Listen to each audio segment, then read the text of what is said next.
The Paris Metro is one of the oldest public transportation systems in the world, and I think one of the best, even better than London's Tube. And yes, I will see you in the comments, Londoners, but it can be and feel overwhelming, especially if you've never taken a public underground train system before. So today I'm going to show you all the tips and tricks. I'm going to tell you the Navigo card that I think you should get, the apps that are my favorites for getting around, and why the old maps on the walls are still your friends. We'll even throw in some tips about pickpockets and what might be happening around the Olympics towards the end, so make sure you stick around for that. But before you take the metro anywhere, you have to have a destination. So we're going to look at my guide, parisinmypocket.com. Hi, I'm Jay Swanson, and on Paris in My Pockets, Guide to Paris, we have, Fonda looks good.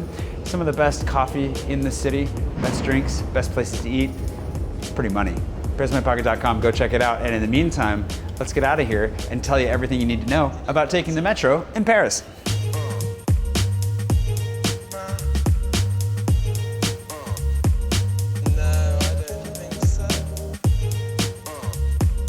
Stop. Before we even head into the metro, you're going to want to know where you're headed and how you're going to get there. And the best way to get around is using Citymapper. Citymapper, in my experience, is the best app for navigating your way across town. They're better than Google Maps, and Apple Maps is absolute garbage, so don't even bother with that. Parisians like to be very efficient and get around quickly, and the nice thing about Citymapper is that they will be aware of any upcoming delays and help you to avoid any trains that aren't going anywhere.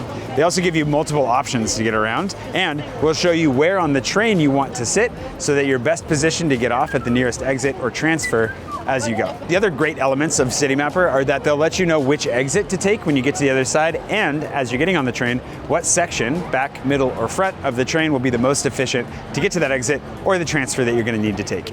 Let's go. There are two really important signs to look out for when looking for a metro station. The first is the big obvious sign that lets you know there is a metro station right here. They can be big yellow M's in circles, they can be white on black, they can be white on red, they can be dark green Art Nouveau. There's a variety of them you'll see around town. You can pick your favorite, but they make it obvious where the metro is. And there are some that look like ads. Unfortunately, there are a lot that depressingly, they basically are ads. The second sign is this gray one right here, which is basically warning you that you can't buy tickets if you go in this entrance. Some of the metro stations are large enough that they have exits and entrances that aren't connected to the main ticket section, and you won't be able to buy one. So if you don't already have a Navigo or a metro ticket, you're gonna be out of luck if you go in here. Go back to the other one, the main one is just over there. You'll be fine. Nothing about life in Paris is easy, except the Navigo Easy. And this would be the one thing that I recommend you get if you're gonna try and get around Paris. Don't get tickets, don't get any other Navigo pass. This is gonna start a war in the comments, but if you don't live here, in my opinion, this is the best option. You don't have to sign your name, you don't have to stick a picture of your face on it, which is, yes, something you're required to do for certain passes. There are like a dozen different options. They get really, really confusing, even for people that live here. The other reason that I want you to get this is to reward Paris for finally doing something administratively simple. I feel like the more people that buy this, hopefully it starts a trend, and maybe life gets just a little bit easier here in the future. But how do you get your Navigo Easy? The answer is this window behind me. Every train station's got one of these service windows throughout the network, and always the nicest of people on the other side, ready and willing to help. And usually their English is good enough to get you through it, so do not stress. Just walk up and say, Navigo Easy, s'il vous plaît. And they're gonna hook you up with one of these guys. They're gonna ask you how much you wanna put on it. It's actually only 20 euros for the first round because the Navigo Easy is 2 euros and then your carnet is 17.35 on top of that. Merci, monsieur. Bonne journée. Oh, this is flimsy. Voyages come in packs of 10. Those are called carnets. So you're gonna want one carnet or two carnets, depending on how many trips you're gonna be taking. If, however, there's nobody behind the window and you do need to buy, like, let's just say one ticket to get you through, there are these machines over here on the side. Make sure you go to the machine that actually says tickets on it.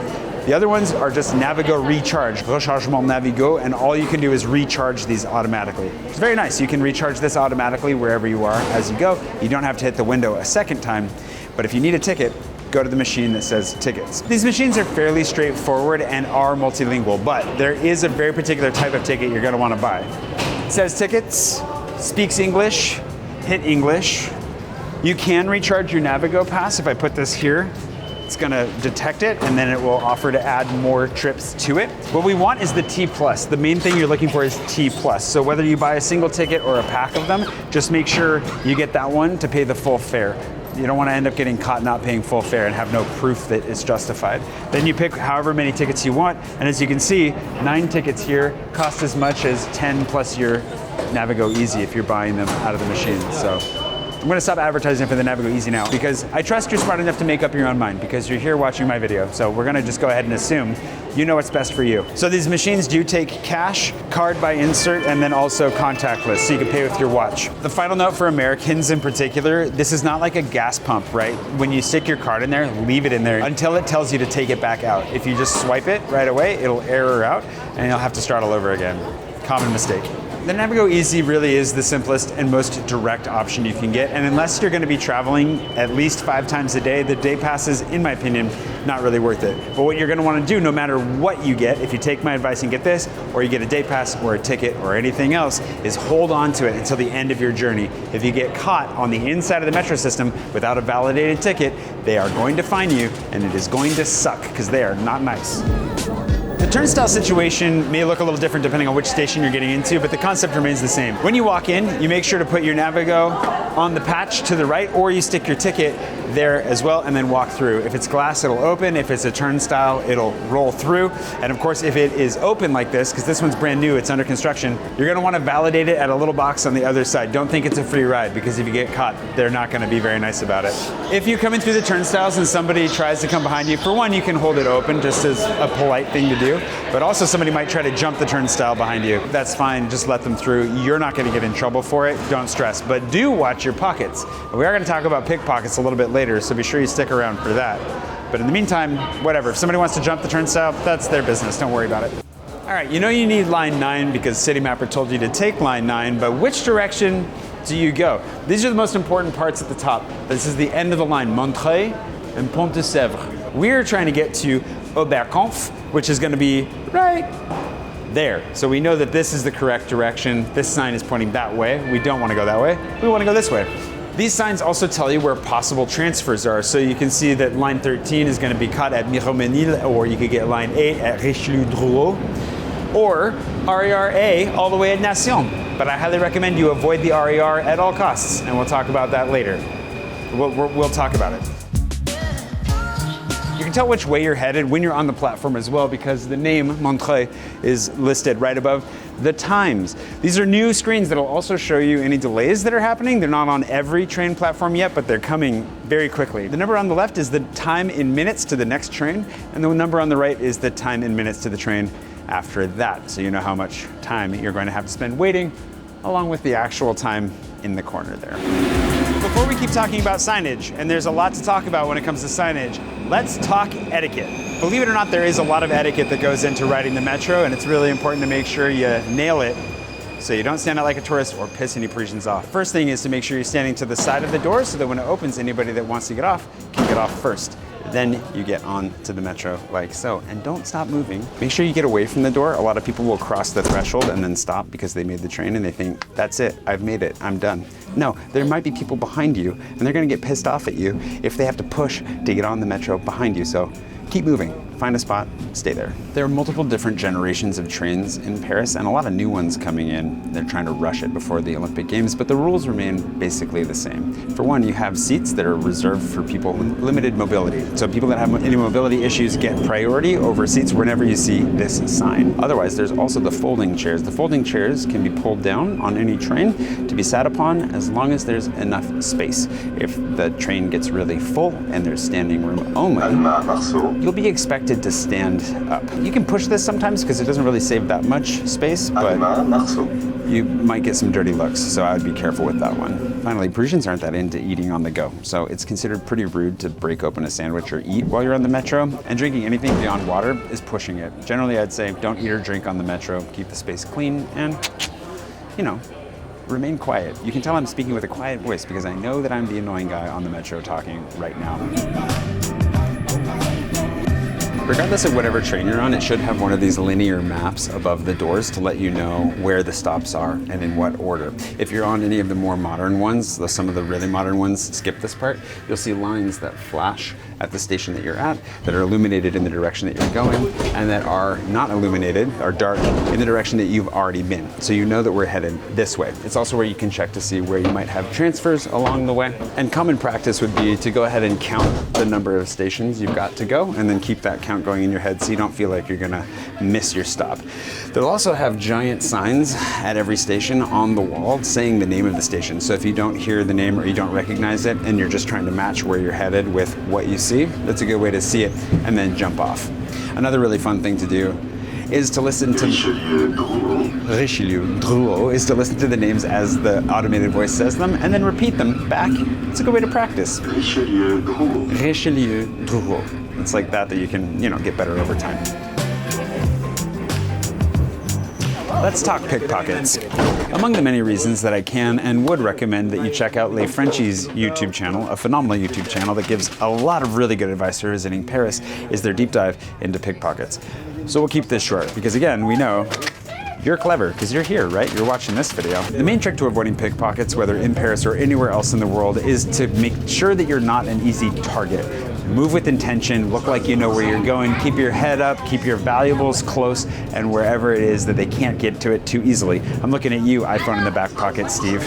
There is a story that I put in my guide a long time ago and it still holds true. You've probably heard it before, but it's about two hikers walking along a trail in the woods and they see a bear running down the trail straight at them.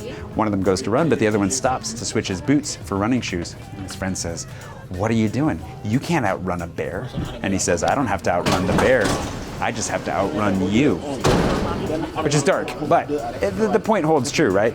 Don't make yourself an easy target. Pickpockets are a thing. They're going to exist, unfortunately, probably for the rest of time. Not a problem that you're here to solve while you're on vacation. So do your best to make yourself the least presentable target possible, and you'll have a grand old time. I have a lot longer piece about pickpockets in my guide if you want to read that, but I think that should be enough for, we don't need, no more negativity. Let's keep going. Two notes about exiting the train. The first one is that the modern trains, most trains now, the doors will open automatically, but on the older trains, not all of them will. So you're going to want to look to find a little hook handle or a push button to make sure that you can free yourself. And then, when it's time to get off the train, especially if there are a lot of people around you, don't just get off and stop and look at your phone. If you need to stop for a second, you're not sure which direction to go, walk pretty much all the way to the wall and then turn around and get your bearings. Like so. All right. So we made it off the train. Huzzah. The first sign we're going to need to look for is our transfer sign. In case you're making a transfer, you're going to want to look over here for the symbol of the line you're looking to move on to. Metro lines are all signified by a number and a color. They're matched. So line 5 is always orange. Line 2 is always blue. You get the idea. If you happen to be looking for line 5, find the orange 5 and then head that way. There are times where you'll see only one of the directions listed, and in that instance, you're going to need to look for the other one because it's only going to be for that direction. But in this case, both directions are here, so we can go that way to find it. But just so you know, on transfers, your Navigo will transfer between metro lines, no problem. If you go into the RER, which I highly recommend you don't, you will need to use it to get in and back out of the RER system. And then if you're going to a bus or a tram, you should be fine. Basically, it covers you for a voyage that lasts for 90 minutes. If you transfer to a bus or a tram within that 90 minutes, you're good. But paper tickets will not transfer to the bus or vice versa. You've been warned. But when you're in the station and you want to actually get out of it, what you're looking for are these signs, the sortie signs. Sortie means exit in French. It's going to be in white on blue every time, and you're going to see the name most likely of a street or a monument, but usually a street with a number. The number is what you're going to see everywhere. So track that number. If you know you want to go to Jean-Pierre Tombeau, which I highly recommend, then go for exit number 2, and it'll get you above ground in the spot you want to be. There's another way of hacking our way through this actually in case you're unsure, because Google Maps and Mapster will screw you over on this from time to time. Let's go find that right now. There are a couple of maps that are going to be really helpful. The first ones will be very obvious when you see them. They're a map of Paris with the metro or the entire transportation network on them. It's a good way to get oriented, make sure you're in the right place, or maybe you need to figure out where you're going next. That part's easy. But the map that might be my favorite is this one, the exit map. You should hopefully find these on most platforms, if not every platform you get out at. And what it is an overlay of the neighborhood with the exits numbered everywhere you go. And so then you can zoom in and figure out, oh, the one I think I want is gonna be number 1 here, Boulevard Voltaire. It's gonna get me out very close to Rue Oberkampf, which is the one we want right there. It helps when you actually know the street names, and then you can reorient yourself quickly. I've lived here for like almost a decade, so you'll get there, don't worry. Listen, if the exits get confusing and you're really not sure where to go, you're feeling overwhelmed, we have a rule of thumb around here, and that is, when in doubt, just get out. It's gonna be really helpful because once you're above ground, the sunshine will calm your nerves. You'll be able to orient yourself to the buildings, to the street signs, all of that. You'll figure it out much better upstairs, and you won't have to keep going up and downstairs in case you make a wrong turn. When in doubt, just get out.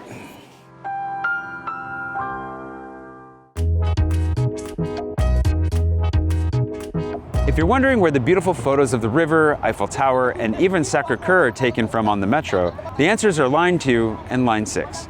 These mark an old wall of Paris before the Haussmannian reconstruction project. Line 2 pops up on the north of the city for a view of Montmartre and Canal Saint-Martin. Line 6 crosses above the river on both ends, giving you one of the most famous views of the Eiffel Tower from the river. You might even catch Notre Dame on the far end. All right, as promised, the RER versus the Metro. I would definitely say to avoid the RER, basically at all costs while you're here. It adds an entirely different layer of confusion. It's not even on the same network, like the trains run on the other side of the tracks. And as it leaves the city, it also leaves the zones that your Navigo Easy or your Metro ticket covers. So if you happen to accidentally go just a little bit too far, you could absolutely get fined. It might get you across town a little bit faster if you get into it, but they're also often crowded, overwhelmed with commuters. They suffer a lot of cancellations and delays.